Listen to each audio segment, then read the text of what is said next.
lukewarm water? General maintenance? Flip the breaker. Hook up garden hose. It's gonna run the water somewhere outdoor. Shut off ball valve of cold water line. Start running water out. And pressure release valve. You can just leave it open, having that lever vertical. Turn drain valve counterclockwise with flathead.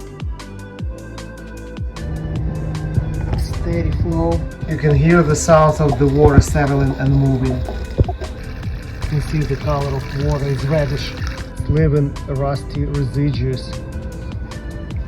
Turn back on.